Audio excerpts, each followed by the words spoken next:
Hey y'all, it's Michelle from the Scattered Scrapper. Welcome to my channel. Happy Halloween!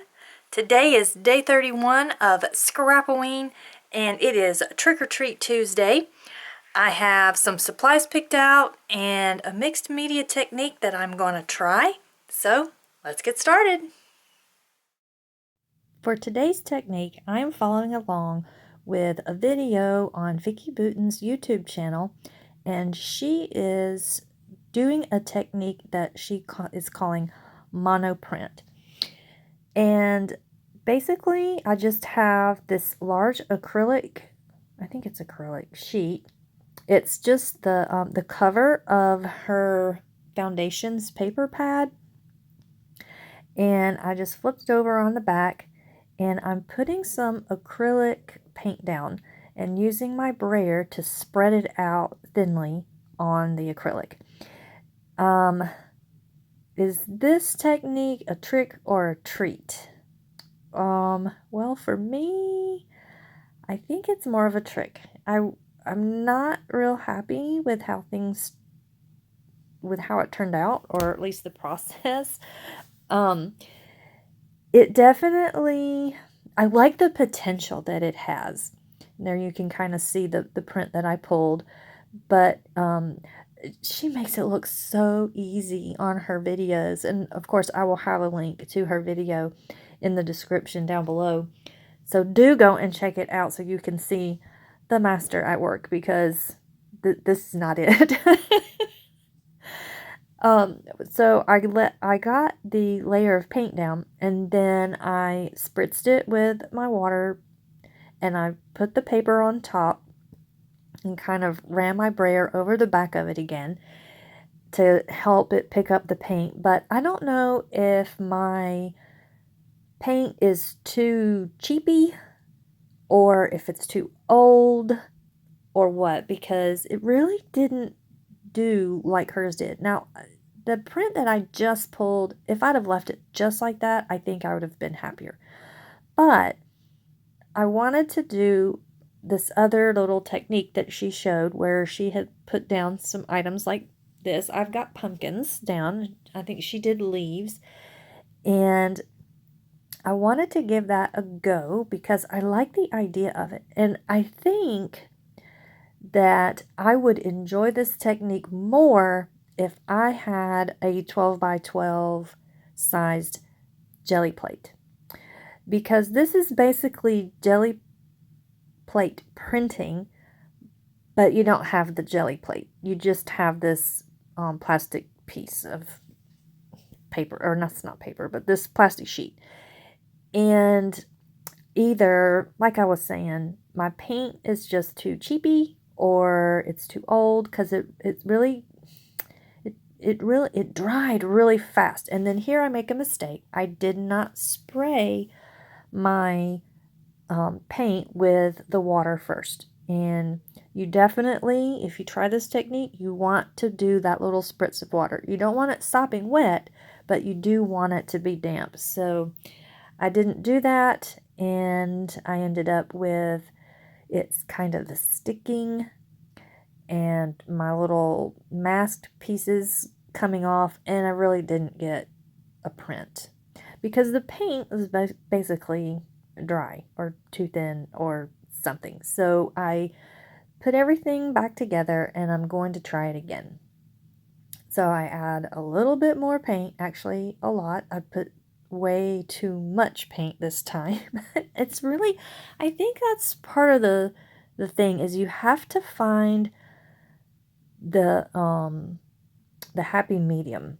You have to find the spot where it's just enough paint that it makes a really good print, but it's not so much paint that it just makes a big mushed blob. But I did remember to put the water on that time. Oh me. But yeah, I have a little bit too much paint on there, so I kind of end up with the whole mushed blob kind of thing. But I can see its potential. I can see, I mean, obviously seeing hers, it's gorgeous.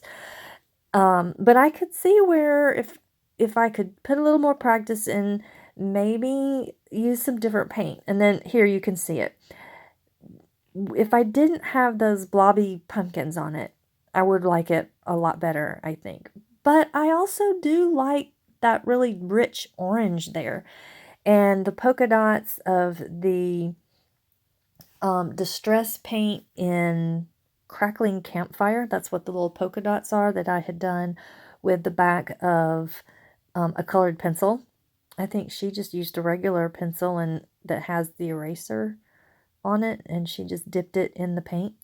So that's what I did, and that's what it ended up with mine looking like. And I mean, I know that I'm going to walk away and I will come back and be like, oh man, that looks pretty good. Because it seems like that happens quite frequently with these trick or treat layouts. Is I might not like it at first, but when I've given it a few days, I come back and I'm looking at it with fresh eyes. I'm like, oh, that looks a whole lot better than I thought it did. So I think part of it is maybe the process. I didn't enjoy the process as much as I thought I would. Um, I think I would like it better if I had that large jelly plate. So I'm going to have to be on the lookout for one of those. Maybe I'll ask Santa Claus to bring me one. Because I do remember really having fun with my smaller jelly plate. So here I have backed my photo with some white cardstock, and then I'm just using a piece of paper from Cartabella's Halloween Market, I think is what it was. And I really like that black and white. What is that, a buffalo check? I never know. I know gingham, and that's about it. And plaid. This is not plaid, and it's too big for gingham. So I've got that put down, and then I'm using this chipboard from Echo Park.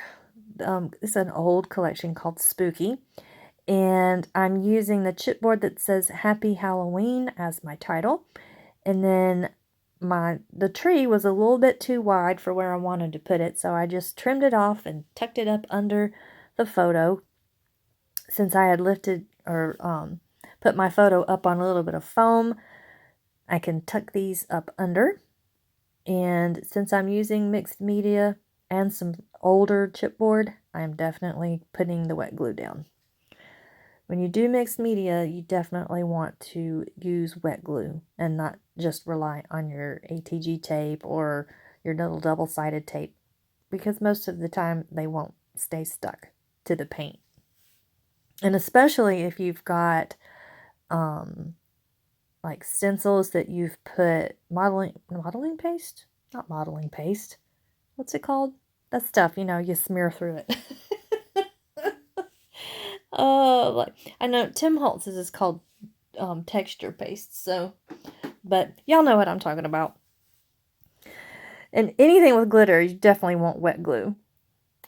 So here I am putting these chipboard of the pumpkins down, since this is a picture of the jack-o'-lanterns that our Halloween party guests did not decide to take home with them. We decided to put them on our stairs, and this was Halloween. This was the 31st, and I thought about using that little die cut that said October 31, but I didn't like how it looked anywhere I tried it, so it doesn't get to be on the layout. But since this layout is mostly about the pumpkins on the stairs, I'm going to use more pumpkins, more jack-o'-lanterns. And you can't have too many jack-o'-lanterns. I just love jack-o'-lanterns. They're so fun. So I'm just kind of building, kind of like a shelf, I guess, because I thought about just making clusters, but it ends up in the end more like a shelf for my picture to sit on. And I get these little jack-o'-lanterns situated, and since those two are on top of the chipboard and my photo, I'm going to give them a little bit of support there with some more of the foam. And just glue those down there. And then, let's see, I think. Yeah, what can go there? And this just I mean, it just perfectly fits in there. I was absolutely amazed. It's like it was made for that. That spot was just right. So there you can see how from the tree all across the bottom with the Boo banner and then the Happy Halloween, it all just kind of makes a big shelf for my photo to sit on. And now I'm going to put even more pumpkins with these little puffy stickers. And I put those up there. And I like having those two little jack-o'-lanterns up there in the top right of the Happy Halloween chipboard because it helps the thing to span all the way across, like where the tree starts. It kind of hangs over a little bit, but the little jack-o'-lanterns don't. But it spans across the whole page, and I like how that looks. And then I'm just going to finish it off with some of my Distress Mica Stain. And I believe that is in a color called Empty Tomb. That's the blackest one of the bunch. And that is going to do it. I hope that you check out Vicki's video below and give this a try. If you don't have a jelly plate and you want to try something similar, this would be a good thing to do. Just make sure your paints aren't old. And I'll see you in the next video. Bye-bye.